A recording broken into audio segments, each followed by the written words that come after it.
Since the outbreak of COVID-19 in 2020, France cancelled the baccalaureate, the university entrance exam. In contrast, Korea postponed the College Scholastic Ability Test (CSAT) to December but proceeded with it. A total of 33 students took the exam, and among them were confirmed cases and individuals in self-quarantine.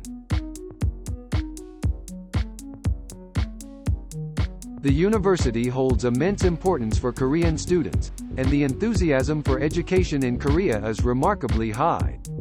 According to the OECD, the average expenditure on education fees is around 1.56%, but in Korea, it reaches approximately 5.52%. Now, let's consider the state of Korean universities. The OECD average college entrance rate is 41%, while Korea's rate is significantly higher at 68%, with a total of 408 universities in 2016. At first glance, the high university entrance rate and the number of universities may suggest that Korea has a commendable level and quality of education. However, the reality is different. According to the QS World University Rankings, Korean universities consistently rank lower. The issue lies in the quantitative abundance but qualitative poverty of Korean universities. For a long time, Korean universities have primarily served as job training centers. While there are numerous universities, only a few highly ranked institutions are desired by Korean students. The Korean university system faces several problems. Therefore, we can gain insights into the issues of Korean universities through the protests of 1968 in France. The protests of 1968 in France began with strong opposition to the U.S.'s involvement in the Vietnam War. Demonstrators attacked the Paris branch of American Express and demanded the release of 8 arrested students. The student-led revolution was fueled by discontent with the existing university structure, such as rote learning, unfair exam systems, bureaucratic centralization, and hierarchical relationships between teachers and students. In May 1968, the student councils of various universities, including the University of Paris Law School, collaborated and published the May 1968 University Declaration report. This report put forward radical arguments, including advocating for the university's independence from political influence, promoting equality in education, and abolishing exams and competition. 1. Universities must be completely independent of any political influence. 2. Universities should serve as centers for continuous social critique. 3. Tuition fees should be waived for all academic programs, both in the present and future societies. 4. Education should be effectively and equally accessible to all individuals, without any form of screening. 5. Students and professors should have the opportunity to periodically and comprehensively review the form and content of education. 6. Universities should serve as the foundation of social culture. Some of the content from the University Declaration in May 1968.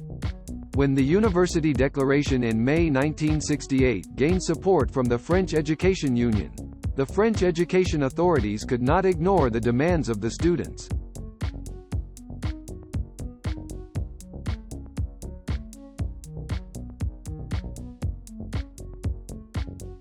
Following the 1968 revolution, university education in France underwent rapid changes.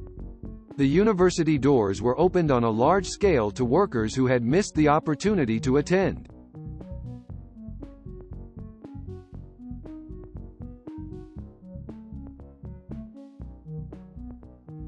Ensuring student participation and autonomy in university management. The Loi d'Edgar Faure, enacted after the 1968 revolution, clearly defined the purpose of the university. Universities should be open to individuals with the will and academic ability, encouraging their participation in the social and economic development of each region. Professors and researchers should have fair conditions to focus on research and educational activities. Moreover, universities should contribute to lifelong education for the entire nation. And if individuals with academic ability missed the opportunity to attend school, they should be welcomed.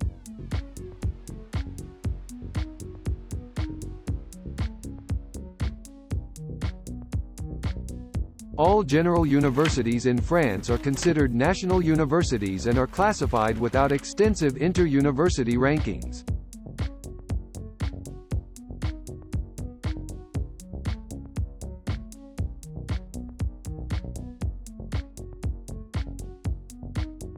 Students' right to voice their opinions is protected, and their viewpoints are valued. The culture of students actively expressing themselves to society as a whole can be observed through the tradition of overnight demonstrations.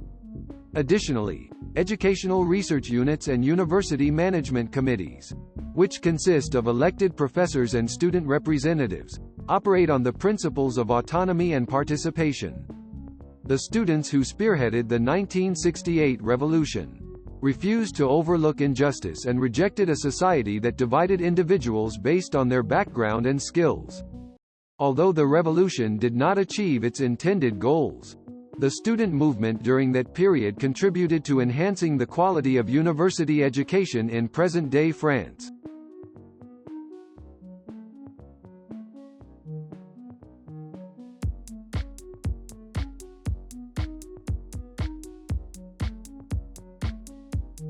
The May 1968 University Declaration contains explicit implications for the persistent issues faced by current Korean universities. Firstly, Korean universities lack independence from political power. Government intervention and interference are significant problems across private, national, and public universities.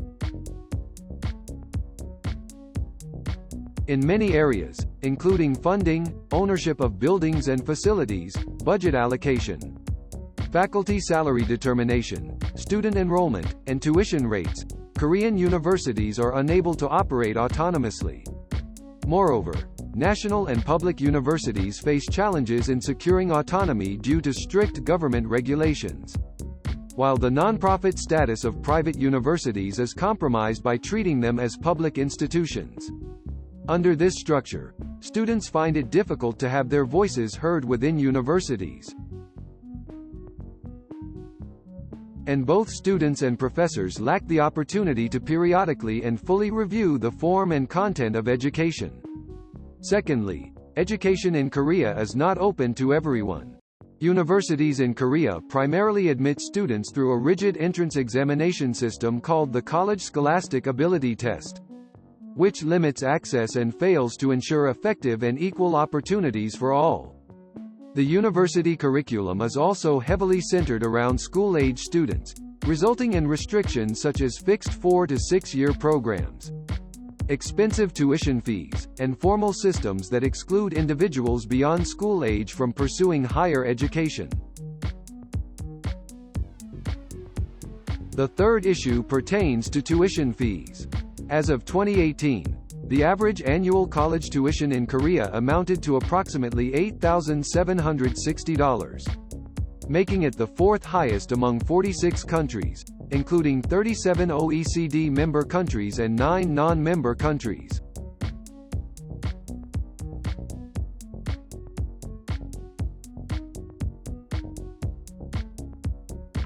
Due to the exorbitant costs, more than 3.2 million students have resorted to taking out student loans to afford their education.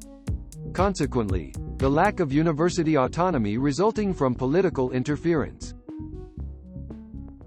high tuition fees, limited educational opportunities, and employment challenges have compelled students to conform to the system rather than raise their voices and challenge societal norms. Korean universities have become tools for employment rather than serving as foundations for social culture and the catalysts for a new revolution. It is imperative for Korean universities to undergo transformation. Universities should possess a broad perspective that acknowledges the values that all individuals should pursue, rather than solely catering to personal interests or needs.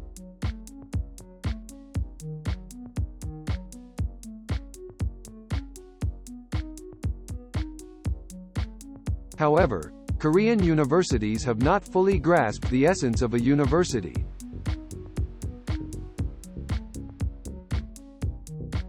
Although there have been several attempts to reform university education in Korea, none have succeeded in satisfying the populace with innovative changes. The May 1968 University Declaration emerged from the hope of rediscovering the essence of a forgotten university. Therefore, I believe that if Korea's university reform takes inspiration from the contents of the May 1968 University Declaration, which had a profound influence on reshaping the university system in France, it can break free from the outdated education system.